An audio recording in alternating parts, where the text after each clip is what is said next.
Class 9th science chapter 9 back exercise.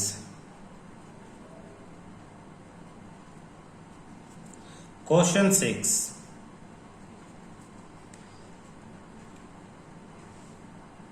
Question 6 में कहता stone of 1 kilogram is thrown with a velocity of 20 metre पर second across the frozen surface of a lake। मतलब कि आप किसी बर्फीले इलाके में, वो बर्फ का इलाका ठंडा, और वहां पे कोई तालाब, झील पानी की जमी हुई है, बर्फ जमी हुई है उसके सरफेस पे, और एक बच्चा उस पर पत्थर फेंकता है। तो मास ऑफ स्टोन सबसे पहले तो उसने दे दिया mass of stone M1 1 kilogram, तो ऐसा यूनिट में है, ठीक है, कोई कुछ चेंज नहीं करना हमें। इनिशियल वेलोसिटी ऑफ स्टोन, पत्थर की initial velocity, symbol U1, symbol याद रखना बेटा, 20 मीटर पर सेकंड, ये भी ऐसा यूनिट में, इसमें भी कोई चेंज नहीं करना। And come to rest after travelling a distance of 50 metre, तो डिस्टेंस S 50 मीटर, 50 मीटर के बाद वो रुक जाता है, इसका मतलब फाइनल वेलोसिटी ऑफ स्टोन की फाइनल वेलोसिटी यानी V कितना दे दिया इसने, 0, रुक जाता है। तो देखो इसमें 1 लगाने की जरूरत नहीं है, सिर्फ एक पत्थर की ही बात हो रही है। 2 चीजों की होती तो 1 और 2 लगाते, तो मास को सिर्फ M ले लेंगे, ये हटा देंगे U और ये U हटा देंगे, 1 और 1। What is the force of friction between the stone and the ice, तो फोर्स ऑफ फ्रिक्शन यानी F से ही मतलब है, हमें तो वो पूछ लिया है। तो F का फॉर्मूला क्या है, हमें मालूम है, F is equal to MA। M हमें दे रखा है 1 किलोग्राम, एक्सेलरेशन निकालनी है, तो एक्सेलरेशन का फॉर्मूला आपको मालूम है, acceleration V minus U upon T होता है। तो इसमें आपको एक्सेलरेशन नहीं पता, T नहीं पता, तो ये फॉर्मूला तो लगेगा नहीं। तो second formula S is equal to UT plus half AT square, तीनों फॉर्मूले चेक करेंगे। S डिस्टेंस पता है, इनिशियल वेलोसिटी ये भी मालूम है, टाइम नहीं मालूम, और एक्सेलरेशन नहीं मालूम, 2 चीजें नहीं मालूम। जिस फॉर्मूले में 2 चीजें नहीं मालूम वो फॉर्मूला आप नहीं लगाओगे। थर्ड फॉर्मूला फिर कौन सा सीखा आपने, 2AS equal to V square minus U square. 2 मालूम है, 1 की वैल्यू नहीं मालूम, S मालूम है, V और U दोनों मालूम है, सिर्फ एक ही चीज नहीं मालूम, यानी थर्ड फॉर्मूला आप लगा दोगे। तो ये सारा काम आपने जो है ना, ये तीनों फॉर्मूले चेक करना, ये एक तरह से रफ वर्क है, ये फेयर नहीं है। हमने चेक कर लिया कि थर्ड फॉर्मूला लगेगा, तो हम लिख लेंगे from third equation of motion 2AS equal to V square minus U square, 2 into A मालूम नहीं और S यानी 50, V 0 स्क्वायर माइनस U यानी 20 स्क्वायर। 50 इंटू 2 100A, तो A into 100 equal to 0 minus 400, 20 square 400, यानी A multiply 100 equal to minus 400, 100 उधर जाकर divide हो जाएगा, तो A equal to minus 400 divide by 100, 2 0 से 2 0, therefore acceleration equal to -4 metre पर सेकंड स्क्वायर। तो this imply force is equal to MA mass into acceleration, mass 1, acceleration -4 यानी -4 newton. Negative sign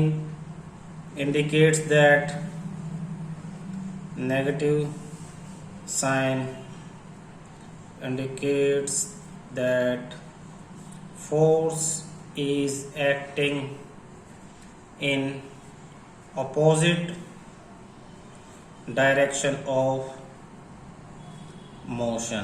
motion के अपोजिट डायरेक्शन में force लग रहा है, friction force, motion के अपोजिट डायरेक्शन में लगता है, मोशन को अपोज करता है, मोशन को रोकता है। इसलिए तो वो पत्थर की वेलोसिटी 0 होगी और वो थोड़ी देर बाद जाके रुक गया है ना।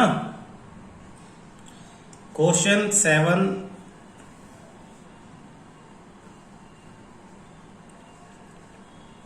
क्वेश्चन 7 कहता है 8000 किलोग्राम इंजन, पुल से, ये एक इंजन है रेल का इंजन, और इसका मास है भाई आपका 8000 किलोग्राम, और ये किसको खींच रहा है? ट्रेन ऑफ 5 वैगन, एक ऐसी ट्रेन जिसमें ये 5 वैगन लगे हुए हैं, 5 बोगियां लगी हुई हैं, 5।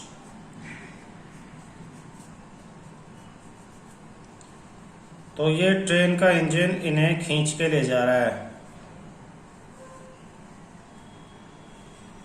उधर ले जा रहा है भाई,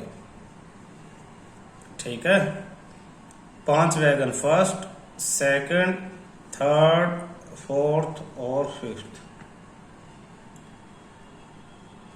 ईच 2000 किलोग्राम, हर एक का वजन है 2000 किलोग्राम, 2000 किलोग्राम, 2000 किलोग्राम, 2000 किलोग्राम और 2000 kilogram. If the engine exert a force exerted by engine, force exerted by engine, engine कितनी exert कर रहा है फोर्स? F1 मान लो इसे, 40,000 Newton, and the track offer a friction force यानी F2 कितना? 5000 Newton, लेकिन फोर्स तो वेक्टर है, इसकी तो डायरेक्शन होती है। तो एक अगर फॉरवर्ड फोर्स है तो फ्रिक्शन तो बैकवर्ड फोर्स है, तो फ्रिक्शन माइनस में आएगी, ये ध्यान रखना, फ्रिक्शन माइनस में आएगी। तो इंजन की फोर्स 40,000 फॉरवर्ड डायरेक्शन में अपोज कर रही है, 5000 इसलिए माइनस। तो net force F equal to F1 plus F2 यानी 40,000 प्लस में माइनस 5,000, तो ये हो जाएगा 40,000 माइनस 5,000 यानी 35,000 न्यूटन। तो अब इंजन की जो नेट फोर्स यूज हो रही है वो 35,000 न्यूटन फोर्स यूज हो रही है। देन कैलकुलेट, इसके बाद इसने कैलकुलेट करने के लिए पहले उसमें क्या कहा हमें कैलकुलेट के लिए, ध्यान से देखना, द नेट एक्सेलरेटिंग फोर्स। तो नेट एक्सेलरेटिंग फोर्स उसने कैलकुलेट करने के लिए कहा है। तो ये जो हमने निकाला फोर्स एक्सर्टेड बाय, यही आपका फर्स्ट था। फोर्स एक्सर्ट इंजन इतनी एक्सर्ट कर रहा, फ्रिक्शन फोर्स इतनी, नेट एक्सेलरेटिंग फोर्स ये, तो ये फर्स्ट का आंसर आ गया आपका। सेकंड देखते हैं अब हम। सेकंड ये कहता है the acceleration of the train. तो एक्सेलरेशन ए इसने पूछा है, तो F is equal to ma, force कितना है, accelerating force 35,000 equal to mass. अब ये जो मास है ना, ये भी आपको बड़ा सोचने वाला पॉइंट है कि जो मास है वो इतना नॉर्मल नहीं है। मास क्या लोगे आप, इसको सोचना पड़ेगा तुम्हें। अब ध्यान से देखना, क्वेश्चन दिखा रहा हूं मैं। कई बच्चे सारे वजन को ऐड कर देंगे, 8000 प्लस 2 प्लस 2 प्लस 2 ऐसे करके, जबकि ऐसा नहीं होता। इंजन फोर्स लगा रहा है, तो इंजन का मास कैलकुलेट नहीं होगा, सिर्फ वैगन्स का मास कैलकुलेट होगा। जैसे आप 10 किलोग्राम वजन लेके छत पे चढ़ रहे हो, तो आपका मास नहीं, 10 किलोग्राम जो मास है वो कैलकुलेट किया जाएगा। आप कितना वजन लेके चल रहे हो, तो जितना वजन आप लेके खींच रहे हो वो वजन कैलकुलेट किया जाएगा, आपका नहीं, क्योंकि आप काम कर रहे हो। तो इंजन काम कर रहा है, इंजन का 8000 कैलकुलेट नहीं होगा, ये कैलकुलेट होगा। तो मास में, इस केस में मास में 5 वैगन है, तो 5 इंटू 1 का है 2000, 5 इंटू 2000 इंटू एक्सेलरेशन हमें मालूम नहीं है। तो अब हम इसे सोल्व आउट कर देंगे, बहुत सिंपल है। 35,000 इक्वल टू 5 टू जा 10,000 इंटू में ए, 30 से 30 cancel, 35/10, therefore a equal to 35/10 equal to 3.5 metre पर सेकंड स्क्वायर। आंसर आ गया आपका, एक्सेलरेशन आ गया सेकंड का। थर्ड पार्ट इसने पूछा है क्वेश्चन में, force of wagon 1 on wagon 2, force of wagon 1 on wagon 2। फिर ऊपर डायग्राम देख के समझो, वैगन 1 2 पे कितना फोर्स लगा रही है, इंजन इन सबको किस फोर्स से खींच रहा है, 35,000 न्यूटन से। वैगन 1 इन्हें किस फोर्स से खींचेगी, सब में एक्सेलरेशन सेम है 3.5, एक्सेलरेशन की वैल्यू फिक्स है, सब एक ही स्पीड से आगे जा रहे हैं, इसलिए एक्सेलरेशन जो हमने निकाली 3.5 मीटर पर सेकंड स्क्वायर वो फिक्स है। जब हम वैगन 1 कितने फोर्स से इसे खींच रहे तो वैगन 1 का मास भी हटा देंगे, तो मास आ जाएगा अब आपके पास इन चारों का, तो 4 इंटू 2000 यानी 8000 किलोग्राम। अब फोर्स पूछा है, force is equal to M into A, तो इसे अब हम लिख के करते हैं सॉल्यूशन में। Acceleration of the train 3.5 metre पर सेकंड स्क्वायर, मास वैगन 1 कितना फोर्स लगा रही है, तो वैगन 1 के मास को भी हटा दो, इंजन को भी हटा दो, तो बच्चा 4 वैगन्स का, 4 इंटू 2000 यानी 8000 kilogram. Therefore force m into A यानी 8000 इंटू 3.5, पॉइंट हटा नीचे 10 लगा, 5 7 जा 35, 5 2 जा 2 से कैंसिल 4000, 7 4 जा 28, F is equal to 28,000 newton. तो वैगन 1 वैगन 2 पे 28,000 न्यूटन लगा रही है, 2 को खींच रही है, तो 2 के पीछे जो 3rd 4 5 उन्हें भी खींच रही है, तो उनका मास भी यूज होगा, यानी सिर्फ 2 का 2000 आप यूज करोगे। क्वेश्चन 8 देखो,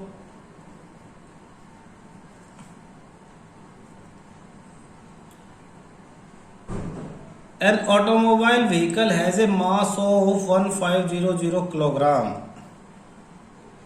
Mass 1500 kilogram.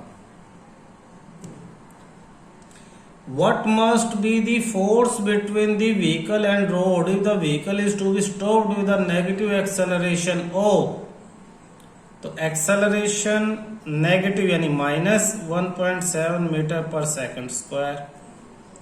पूछा क्या है, सिंपल फोर्स पूछा है, तो therefore force F is equal to m into A यानी 1500 इंटू में माइनस 1.7, इन दोनों को मल्टीप्लाई कर देंगे,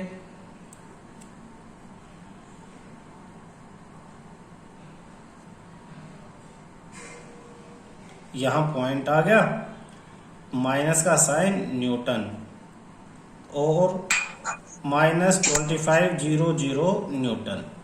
नेगेटिव साइन को हमेशा एक्सप्लेन करो, negative sign indicates that force, negative sign indicate that force is in a direction opposite to that of motion, motion के अपोजिट डायरेक्शन में फोर्स काम कर रही है, इसलिए माइनस में आई है, तो आंसर हो जाएगा 2500 यानी 2500 न्यूटन। साइन तो सिर्फ क्या इंडिकेट कर रहा है, डायरेक्शन, इसमें साइन डायरेक्शन इंडिकेट कर रहा है, ये मैग्नीट्यूड है, फोर्स एक वेक्टर क्वांटिटी है, ये याद रखना। क्वेश्चन 9 का मोमेंटम का फॉर्मूला है मास इनटू वेलोसिटी यानी डी पार्ट। क्वेश्चन 10 क्वेश्चन 10 में कहता कि फोर्स आपका 200 न्यूटन है कैबिनेट के ऊपर और कांस्टेंट वेलोसिटी से मूव कराना है, कांस्टेंट वेलोसिटी से। तो कांस्टेंट वेलोसिटी से मूव कराने के लिए नेट फोर्स कितना होना चाहिए? नेट फोर्स तो 0 होना चाहिए। तो नेट फोर्स ये F1। दूसरा फ्रिक्शन फोर्स पूछा है, तो फ्रिक्शन फोर्स को आप F2 से ले लो, फ्रिक्शन फोर्स यानी F2 ये आपसे पूछ लिया। नेट फोर्स का क्या formula? F is equal to F1 plus में F2। तो 0 इक्वल टू F1 यानी 2000 प्लस में F2, therefore F2 equal to -200 newton. Negative sign indicate that direction, friction force की डायरेक्शन अपोजिट है किसके? आपके फॉरवर्ड जो फोर्स आप लगा रहे हो उसके अपोजिट है। तो ये आपका आंसर आ जाएगा। क्वेश्चन 11 देखो। क्वेश्चन 11 में कहा है two object each of mass 1.5 kilogram moving with the same straight line, यानी M1 1.5 किलोग्राम, M2 वो भी 1.5 kilogram, same straight line but in opposite direction. तो एक इधर जा रही है और एक इधर, अपोजिट डायरेक्शन में। The velocity of each object, initial velocity वही 2.5 मीटर पर सेकेंड, U2 -2.5 मीटर पर सेकेंड। क्यों?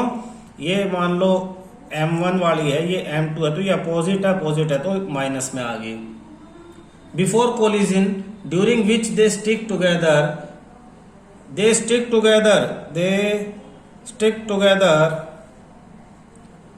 आफ्टर कोलिजन के बाद वो एक दूसरे के साथ चिपक जाती हैं, वही therefore V1 equal to V2 equal to V, final velocity दोनों की फिर क्या हो जाएगी? सेम हो जाएगी।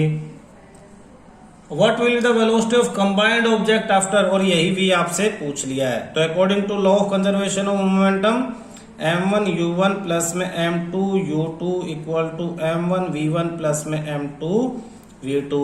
वैल्यू डाल दें, M1 U1 1.5 इंटू 2.5 प्लस में 1.5 इंटू -2.5। देखो जो ये वैल्यू आएगी वही ये है माइनस में, तो ये कैंसिल होके क्या हो जाएगा? 0 equal to 1.5 V plus 1.5 V यानी 3V, therefore V equal to 0 metre पर सेकेंड। ये आपका आंसर है। क्लियर है?